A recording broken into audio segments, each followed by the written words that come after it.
Somewhere on the south side, a truck pulled up, like it always do. Same route, same routine, same time. Ain't nothing feel different, but everything was. Because before that truck pulled off, somebody wasn't making it home. And before that day was over, the danger wouldn't just be outside. It would be inside the circle too. Chicago don't warn you, it just happens. 1 minute is regular, next minute is sirens, tape, and questions nobody want to answer.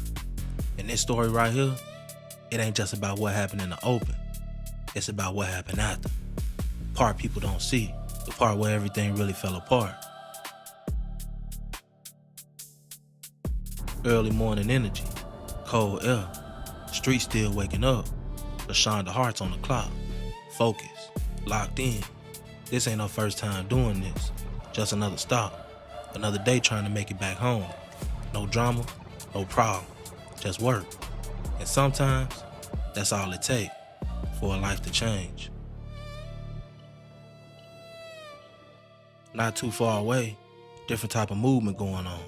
Quiet conversations, low voices, plans being put together, people linking up, moving with a purpose in the streets. Names start floating, whispers about who was around, who knew what, who played a part. And somewhere in that mix, you hear names like 800 Fats and Twan, allegedly tied into something bigger than what it looked like on the surface.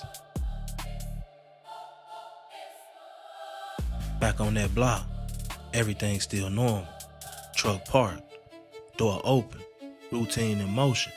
But if you listen close, you can feel it. That pressure, that moment right before something go wrong. Cause once it start, ain't no stopping it. Then it happens. Gunfire, loud, sudden, unforgiving. Everything break loose at once. People ducking, moving, trying to understand what just happened. LaShonda's hit. Her partner hit too. But he holding on, breathing, fighting. And just like that, a regular work stop turned into a crime scene.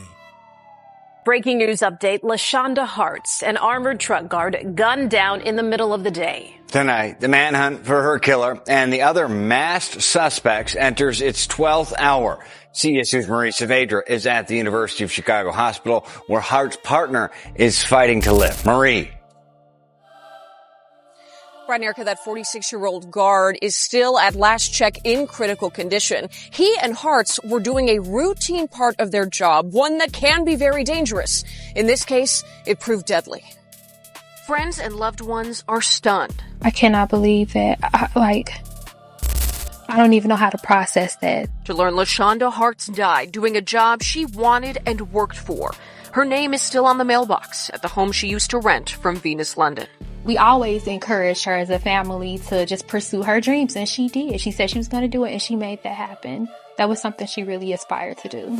The 47-year-old worked for armored car company Garda, making a delivery to a Bank of America Monday morning near 83rd and Holland Road. They started loading cash into an ATM when police say 2 to 4 masked men approached, demanding money. It was 10 in the morning, and they opened fire. David Vallejo works nearby. We did not realize it was gunshots. I thought they were being on the back door. That's why I opened it.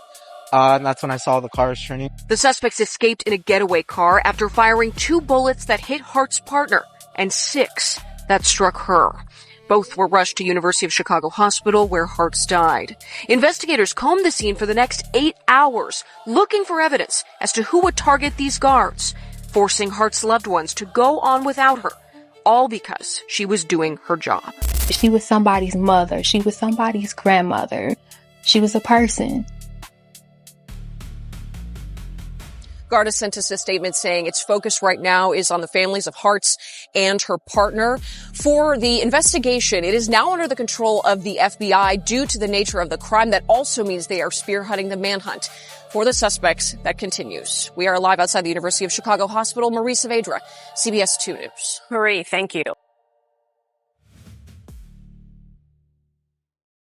That ain't the streets right there. That's somebody's life getting taken for no reason.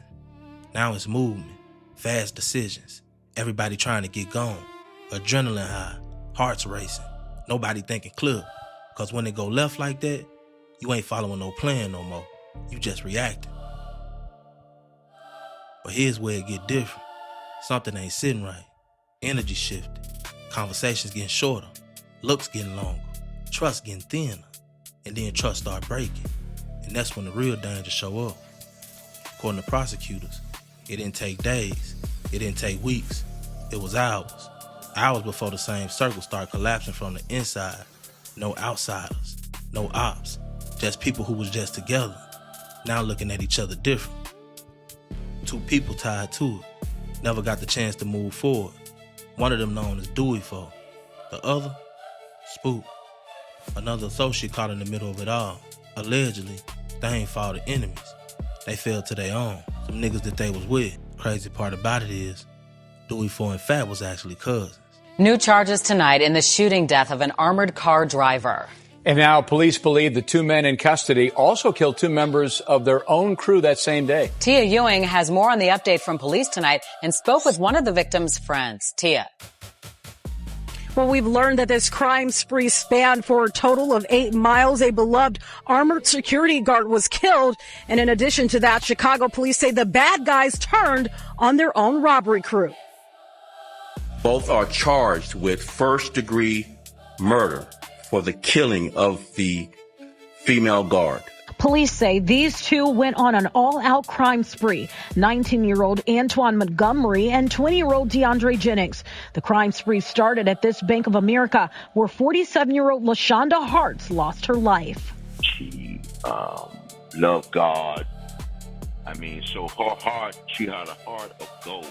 Hart shared this message with her friend. She was excited about her new job as an armored security guard with LaGuardia. LaShonda wasn't even on the job a month when she was filling up the ATM in the West Chatham neighborhood. She was ambushed at 10:19 Monday morning on 83rd and Princeton. Harts, a mother of an adult son, was fatally shot 6 times. Her 46-year-old partner fired back but missed. He's in critical condition. 36 minutes later, the robbery crew apparently hit a cell phone store. Shortly after, CPD got a call about a double homicide inside this SUV in the 8700 block of South Saginaw.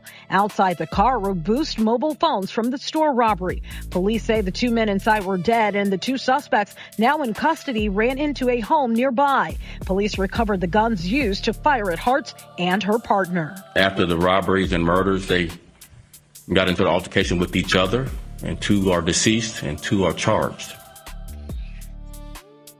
And the 2 that are charged right now, they face additional charges, including that double homicide that happened in the 8700 block of South Saginaw. Live in downtown, Tia Ewing, Fox 32 Chicago. That's the part that hit different. Not the robbery, not even the shooting, but the fact you survived the outside danger just to be taken out from inside your own circle. Now let's talk about it, because this right here is why it's called Chiraq Dumbest Hits. 1, you picked the wrong target. Armored truck, that ain't no easy move. That's cameras, tracking, pressure you can't shake. 2, too many people in the mix. Too many voices, too many minds, too many chances for things to go wrong. 3, you let emotions take over. Once things went left, it wasn't strategy no more. It was panic. 4, you turned on your own. This the one that sealed it. Once you start eliminating your own people, it's over. Now it's not just a crime, it's a collapse. 3 lives gone. LaShonda Harts, Dewey 4, another man tied to the situation. 1 survivor, left with memories he can't erase. And a case that was never gonna stay quiet. LaShonda woke up that day probably thinking about regular things. Life, bills, family, maybe what she was gonna eat later. She ain't wake up thinking this was her last shift. And that's what makes it hurt different. Because the streets don't just affect the streets. They spill over on the people who never signed up for it.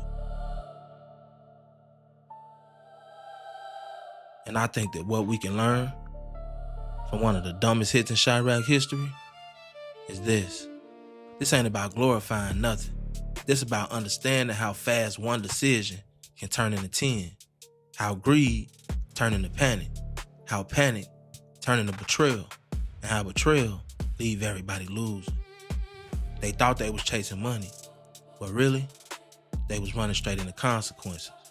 And by the time they realized it, it was already too late. This has been another SCN TV production. It's your boy, SCN TV. I'm out.